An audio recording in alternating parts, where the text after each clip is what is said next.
시장의 흐름이 궁금하시다면 어떤 종목을 매매해야 될지 망설여지신다면 지금부터 채널 고정하시죠. 김종효의 선택이 여러분들의 길을 밝혀줄 겁니다. 김종효 이사 만나볼게요. 안녕하세요. 안녕하십니까? 자, 천리를 내다보는 김종효 이사, 오늘의 선택은 무엇일지 궁금한데요. 사실 그동안 에너지도 봐야 된다라고 이 픽 시작하면서 말씀 계속 주셨고요. 2차 전지도 언급해 주셨고 여기에 플러스로 의류주도 저희가 한세실업을 통해 봤었거든요.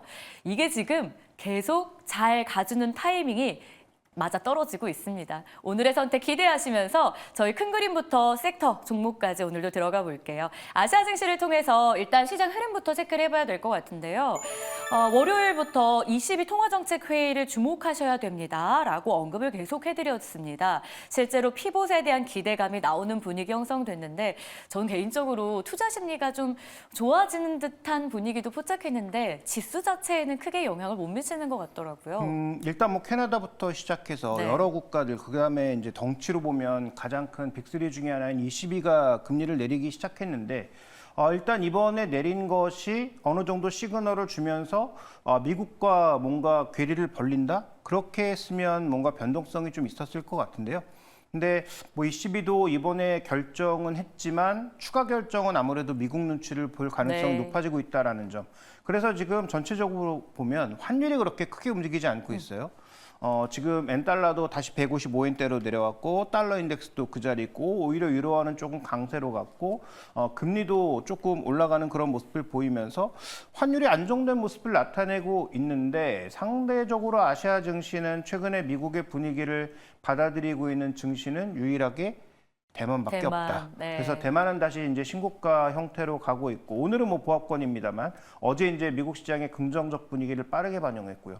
의외로 좀 특이한 것은 일본이 환율도 안정되고 있고 엔비디아의 지속적인 강세가 나타나고 있음에도 불구하고 엔비디아 향 종목군들의 부진이 이어지고 그다음에 일본 시장의 전체적인 종목군들의 탄력이 다 둔화되면서 네. 지금 계속 횡보하는 모습을 보여주고 있는 점이 아시아 증시에서는 가장 특징적인 부분이 아닌가 이렇게 좀 보여주고 있습니다. 그러면 일본이 상대적으로 뭐 반도체도 약한 흐름이 나온다라는 건데 국내 증시는 좀 다르잖아요. 오늘도 결국 수급을 빨아들이고 있는 쪽은 한국장 안에서 반도체입니다. 다음 국내 증시에 대해서는 어떤 의견이실까요?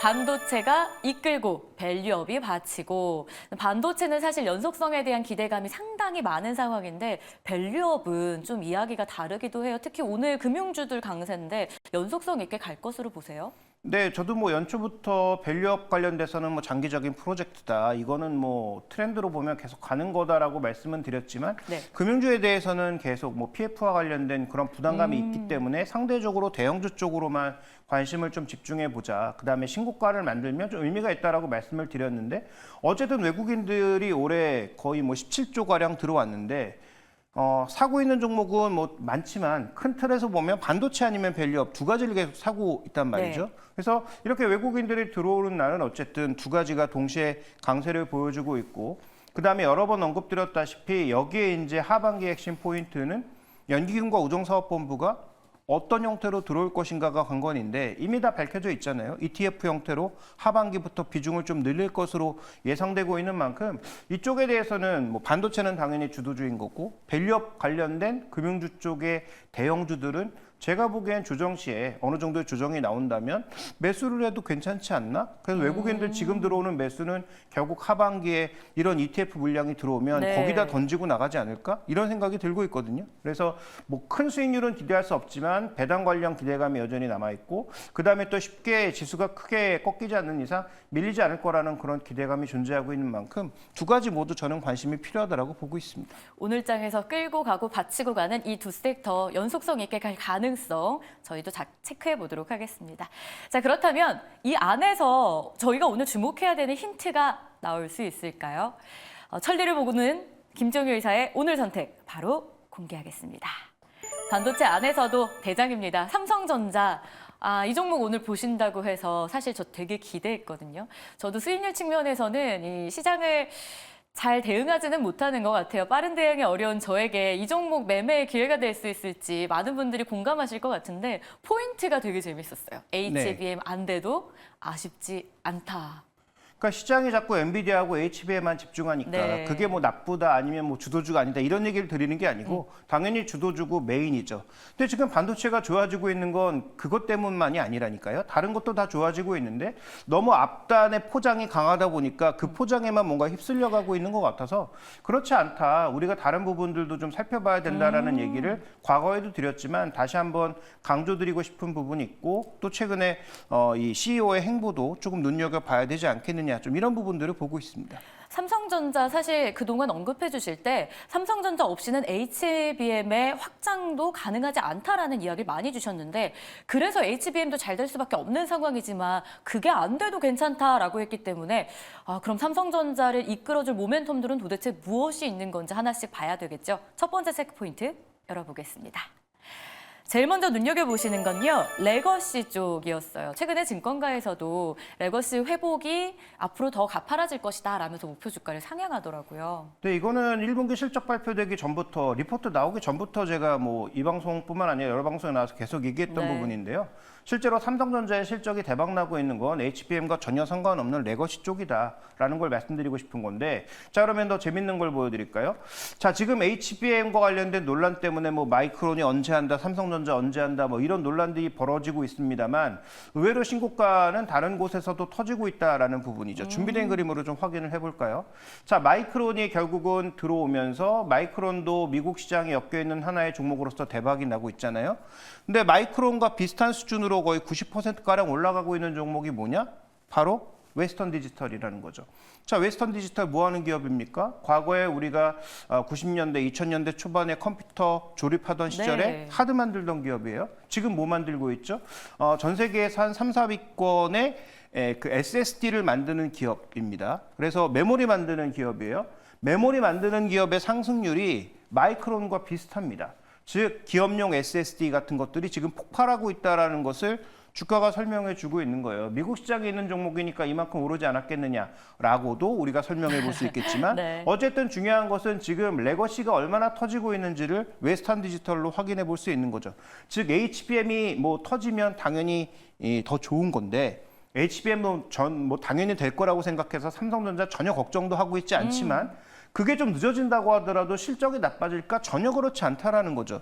이 레거시 쪽에서의 탄탄한 실적을 이미 웨스턴 디지털 같은 종목군들이 신고가로 여실하게 나타내주고 있다. 그래서 삼성전자 실적은 전혀 걱정할 것이 없다. 이렇게 말씀드리겠습니다. 네, 저희가 웨스턴 디지털과 마이크론의 행보를 통해서 레거시에서 계속 터지고 있는 이 상황이 삼성전자를 견인해 줄 것이란 기대감을 갖게 합니다. 자, 그럼 두 번째 저희가 눈여겨봐야 되는 체크포인트는 무엇일까요? 사실 레거시 기업들이 빠른 기술 변화를 따라잡기 위해서 AI 제휴를 통해서 살 길을 좀 모색한다는 내용들 기사를 통해 많이 보고 계실 텐데요.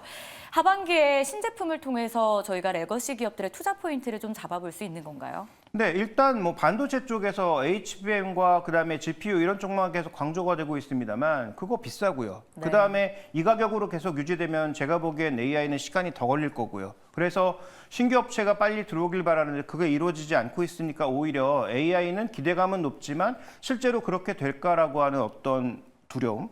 그다음에 또 오늘 나왔던 뉴스 하나를 보자면 전력 설비 니들이 알아서 해라는 어떤 미국 정부의 입장도 나오고 있잖아요. 그러면 그만큼 앞으로 비용은 더 들 것이기 때문에 그 비용들 감당에 대한 얘기들을 살펴봐야 되는데 당장 하반기에 우리가 데이터 센터와 HBM을 봐야 되나요? 그렇지 않다라는 거죠. 준비된 그림으로 좀 확인해 보시면 하반기 우리가 가장 주목해 볼 B2C가 됐든 B2B가 됐든 핵심 포인트는 이 AI PC라는 거죠. 그래서 AI PC 인텔이 1억 대 정도 수준의 AI PC를 하기 위해서 여러 업체들과 협업해서 관련된 소프트웨어라든지 하드웨어 제공을 하는 것으로 얘기가 나오고 있고요. 자, 마이크로소프트도 코파일럿과 PC를 붙이기 위해서 지금 노력을 하고 있다라는 것이죠. 그러면 이런 쪽에서 수요가 나타났을 때 뭐가 늘어날 거냐? 당연히 레거시 D램과 그다음에 낸드가 늘어납니다. 네. 여기서 누가 압도적으로 1위다? 삼성전자라는 삼성전자. 거죠. SK하이닉스가 HBM에선 압도적 1위지만 기존의 레거시 쪽에서는 여전히 SK하이닉스는 2등, 3등일 수밖에 없다라는 겁니다. 그러면 하반기에 늘어날 수 있는 신제품의 수요가 여기에서 터지는데 그러면 이 레거시 쪽에서 삼성전자가 더 터질까, SK하이닉스가 더 터질까, 누가 더 마진이 높을까 따져보면 답은 이미 나와 있는 거죠. 다음 이제 준비된 그림 하나 더 보실까요? 자, 애플의 이제 아이폰 6가 이제 뭐 기대감을 나타낼 수밖에 없겠죠. 근데 여기서 잘 살펴보셔야 될 것은 애플이 이번에 AI를 내면서 OS 업데이트를 어디까지 해주느냐도 관건일 네. 거예요. OS 업데이트를 예를 들어서 뭐 14, 뭐 한 13까지 해준다. 그러면 왜 사요, 이걸? AI가 다 제공이 되는데. 만약에 아이폰 16에만 AI를 제공한다면 신규 제품 수요는 올라오겠죠? 그 다음에 삼성의 신제품들이 갤럭시도 폴더블 제품들이 계속 나오죠? 네. 여기에도 뭐가 들어갑니까? 레거시 반도체가 그렇죠. 들어가고 레거시 반도체의 뒤를 받치기 위해서 용량이 늘어나죠. 그런 부분들을 봤을 때 누가 압도적 1위다? 삼성전자가 1위라는 거죠. 그런 논리로 보게 되면 뭐 삼성전자는 7만 원권으로 내려가면 더 적극적으로 사야 되는 종목일 뿐이다. 전혀 걱정할 이유가 없다라고 저는 판단하고 있고요. HBM은 플러스 알파 요인인 거죠. HBM이 시장 안에서 뜨거운 건 맞지만 그것뿐만 아니라 레거시가 대박인 이유를 저희가 차트와 그림을 통해서 하나씩 확인을 해보고 있습니다. 삼성전자에 대한 투자 포인트 잡아가고 있는데요. 자, 마지막 저희가 확인해야 될 체크 포인트는 무엇일까요? 앞서서 이재용 회장의 횡보를 좀 주목해야 된다라고 힌트를 주셨어요. 어떤 내용일지 궁금한데 사실 뉴스화되고 있는 게 미국행 직접 선택했다고요? 네, 그렇습니다. 미국에 지금 2주간 가 있다 이런 얘기가 나오고 있잖아요. 네. 그래서 지난번 세대에서는 실망을 주긴 했는데 이번에 가서 제일 먼저 만난 사람 중에 하나가 버라이즌이에요. 근데 버라이즌과 뭐 삼성전자는 예전부터 굉장히 끈끈한 관계를 이어가고 있고 AI 폰과 관련된 부분들, 그다음에 뭐 6G와 관련된 논의 이런 것들이 이어질 수 있단 말이죠. 자, 그러면 이번 뉴스에서 핵심 포인트는 결국 이재용 회장의 핵심 포인트가 미국에서 무언가를 이뤄내기 위한 그런 전략적 접근을 하고 있단 말이죠. 그렇게 본다면 저는 충분히 미국에서 버라이즌뿐만 아니라 우리가 계속 얘기되고 있는 AMD라든지 비메모리 쪽과 연계된 미래 계획들도 나올 가능성이 있다라고 봐야 될 것 같고요. 또 하나 중요한 포인트는 그 부분뿐만 아니라 만약에 통신 장비 쪽까지 뭔가 범위가 넓어지는 흐름으로 간다면, 그러니까 중국을 지금 벗겨내려는 작업을 미국이 계속 하고 있는 거잖아요. 더 이상 화웨이 장비 이런 거 안 쓰겠다는 거 아니에요? 그러면 뭐 쓸 수 있는 통신 장비는 두 가지로 압축되죠. 소니 에릭슨이거나 삼성전자거나.